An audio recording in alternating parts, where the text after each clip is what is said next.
के दूसरे सबसे बड़े शहर मशहद में ये नारेबाजी खामनेई के विरोध में हुई। वहाँ की यूनिवर्सिटी में छात्र इकट्ठे हुए। बुर्का पहनी हुई छात्राओं की संख्या तो अच्छी खासी थी, जो पोस्टर लेकर प्रदर्शन का हिस्सा बनी।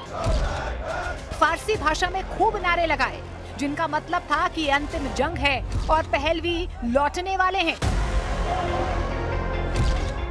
ईरान के मशहद शहर के अलावा तेहरान की अल ज़हरा यूनिवर्सिटी में भी छात्रों का गुस्सा फूटा।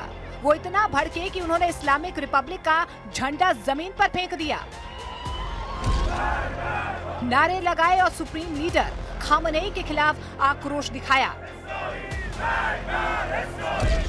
यानी कि कुछ महीने पहले ईरान में सत्ता परिवर्तन के लिए जो प्रदर्शन शुरू हुआ था वो ठंडा नहीं पड़ा, जारी रहा। एक तरफ ट्रंप ने खामनेई को ईरान के बाहर से घेरा, तो दूसरी ओर प्रदर्शनकारियों ने ईरान के अंदर तेहरान से लेकर मशहद तक खामनेई को सत्ता से बाहर करने के लिए आवाज उठी। और इसी के साथ रजा पहलवी की वतन वापसी के लिए भी आवाज उठने लगी। रजा पहलवी ईरान के अंतिम शाह मोहम्मद रजा पहलवी के बेटे हैं। उनका जन्म 31 अक्टूबर 1960 को हुआ था। 1967 में रजा पहलवी को आधिकारिक रूप से क्राउन प्रिंस घोषित किया गया था, लेकिन 1979 की इस्लामिक क्रांति के बाद शाही परिवार को ईरान छोड़ना पड़ा। फिलहाल वो अमेरिका में रह रहे हैं, लेकिन ईरान पर मंडराते युद्ध के साए के बीच वो काफी सक्रिय नजर आ रहे हैं। लगातार खामनेई के खिलाफ आग उगल रहे हैं। ईरान में खामनेई के खिलाफ प्रदर्शन करने वालों का समर्थन कर रहे हैं, क्योंकि कहा जा रहा है कि अगर खामनेई सत्ता से बाहर हुए तो रजा पहलवी की सत्ता में एंट्री हो जाएगी।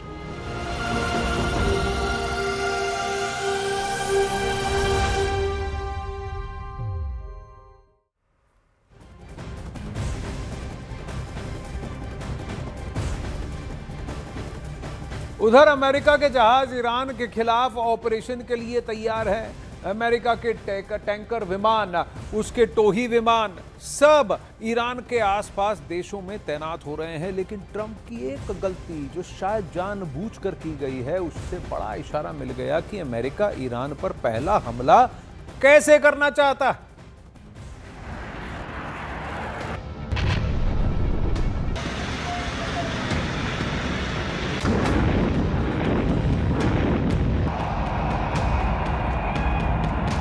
ईरान पर हमला करने के लिए ना अमेरिका का B-2 परमाणु बॉम्बर उड़ान भरेगा, ना ही डोनाल्ड ट्रंप अपने सबसे भरोसेमंद टॉमहॉक क्रूज मिसाइल को लॉन्च करेंगे।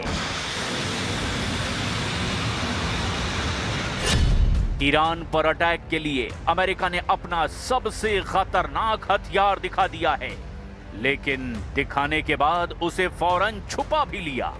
ये है अमेरिका का काला बाज, यानी डार्क ईगल।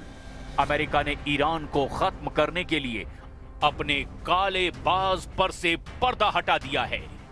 डोनाल्ड ट्रंप और अमेरिका की सेना क्या करने जा रही है, इसे लेकर सबसे बड़ी खबर ने पूरी दुनिया को चौंका दिया है। अमेरिका की डार्क ईगल मिसाइल क्यों खबरों में आई, ये जरा बहुत गौर से समझिएगा। इसी मिसाइल में ट्रंप की सबसे बड़ी रणनीति छिपी हो सकती है। अमेरिकी सेना की DVIDS वेबसाइट यानी defence visual information distribution service ने डार्क ईगल हाइपरसोनिक मिसाइल की ये तस्वीर जारी की है, लेकिन फिर अचानक उन्हें अपनी सोशल मीडिया प्लेटफॉर्म से हटा भी दिया। इन तस्वीरों में जंगल जैसे इलाके में डार्क ईगल की तैनाती दिखाई गई। इनमें 2 लॉन्च ट्यूब वाले लॉन्चर को भी देखा जा सकता है। इसके अलावा नौसेना के जहाज पर भी डार्क ईगल के मिसाइल लॉन्चर की तस्वीर आई, लेकिन कुछ वक्त बाद ही ये फोटो भी डिलीट कर दी गई।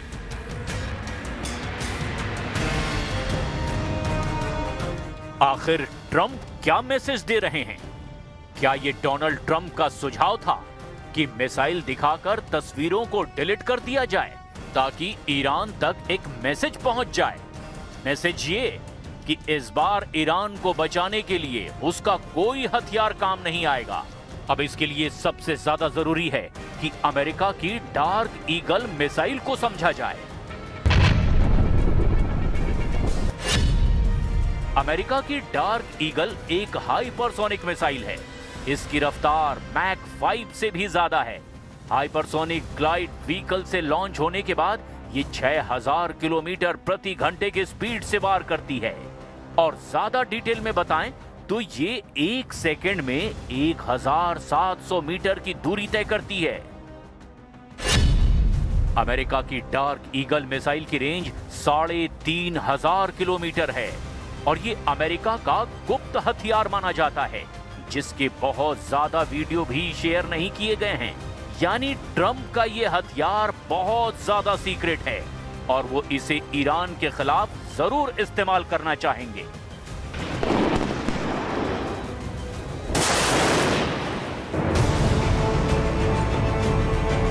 अमेरिका का बेड़ा ईरान को डराने के लिए पहुंचा हुआ है। यूएसएस अब्राहम लिंकन पर तैनात F-35 फाइटर जेट किसी भी वक्त हमले के लिए अब तैयार हैं। कैरियर लिंकन बैटल ग्रुप में शामिल दूसरे जहाज टॉम हॉक बरसाने के लिए तैयार हैं। लेकिन इन दोनों वेपन सिस्टम के बीच अचानक डार्क ईगल की खबर ने ईरान की बेचैनी बढ़ा दी है। डार्क ईगल को लॉन्ग रेंज हाइपरसोनिक वेपन कहा जाता है, जो 2023 से अमेरिका की सेना में तैनात है। क्या ये मिसाइल ईरान के खिलाफ इस्तेमाल की जाएगी? यही सबसे बड़ा सवाल है। इसके लॉन्चर में 2 ट्यूब होती हैं, यानी डबल मिसाइल फायर की जा सकती है। डबल मिसाइल यानी दुश्मन की डबल तबाही। लॉन्च होने के बाद इसकी मिसाइल 20 मिनट के अंदर अपने टारगेट को हिट करती है और इसे रोकने वाला डिफेंस सिस्टम अभी तक तैयार नहीं हुआ है। ये अमेरिका का दावा है।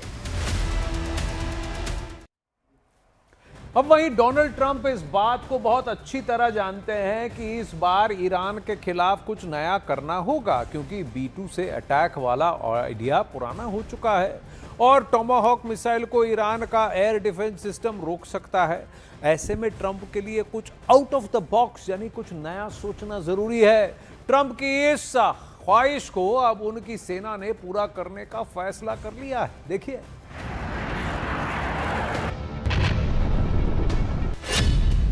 एक आम हाइपरसोनिक बैलिस्टिक मिसाइल अपने पहले से तय फ्लाइट पाथ के हिसाब से अपने टारगेट तक पहुंचती है। इसके बाद देखिए डार्क ईगल, जो हाइपरसोनिक ग्लाइडेड व्हीकल की मदद से वायुमंडल से बाहर स्पेस में पहुंचती है और फिर ये हाइपरसोनिक रफ्तार से टारगेट तक लहराकर अपने टारगेट को हिट करती है। इसके बाद है एरो बैलिस्टिक मिसाइल। विमान से ये लॉन्च की जाती है और वो भी तय फ्लाइट पाथ के हिसाब से टारगेट को हिट करती है। सबसे नीचे है एक क्रूज मिसाइल, जो पृथ्वी के वायुमंडल में रहकर ही चकमा देते हुए अपने टारगेट पर वार करती है। ट्रंप ईरान पर हमला करने के लिए सबसे भरोसेमंद हथियार चाहते हैं और इसमें कोई शक नहीं कि अगर ट्रंप अमेरिका के काले बाज यानी डार्क ईगल को चुनते हैं तो इस मिसाइल के टारगेट पर ईरान की टॉप लीडरशिप ही होगी, क्योंकि इस मिसाइल को रोक पाना किसी के लिए भी नामुमकिन ही माना जा रहा है। ईरान को भी बहुत अच्छी तरह से पता है कि इस बार अमेरिका के निशाने पर उसकी टॉप लीडरशिप है और बहुत जरूरी है कि उसके कमांड कंट्रोल सिस्टम को सुरक्षित रखा जाए। इसीलिए ईरान अब की बार B-2 बॉम्बर और टॉम हॉक से आगे की सोच रहा है। ये दोनों हथियार जून 2025 में अमेरिका ने ईरान पर हमले में इस्तेमाल किए थे। दोनों ही अटैक रोकने में ईरान नाकाम साबित हुआ था और फिर ट्रंप ने दावा किया कि ईरान के परमाणु अड्डों को पूरी तरह तबाह कर दिया गया है। इन दोनों वेपन सिस्टम में अमेरिका की टॉम हॉक मिसाइल बहुत खास है। 2500 किलोमीटर की रेंज वाली ये cruise missile Iraq, Afghanistan, Syria, Libya, Yemen और साथ ही साथ ईरान को भी दहला चुकी है। टॉम हॉक ने अमेरिका के दुश्मनों को कई बार ऐसे जख्म दिए हैं जिससे वो वापस उबर नहीं पाए। 900 किलोमीटर प्रति घंटे की रफ्तार से ये मिसाइल जमीन से 30 मीटर की ऊंचाई पर चलती है, यानी रडार पर इसको ट्रैक करना आसान नहीं होता। इस बार टॉमहॉक ट्रंप की रणनीति में काफी पीछे नजर आ रही है और इसकी जगह एक नई मिसाइल ने ईरान में अमेरिका की युद्ध को नई धार देने का काम किया है।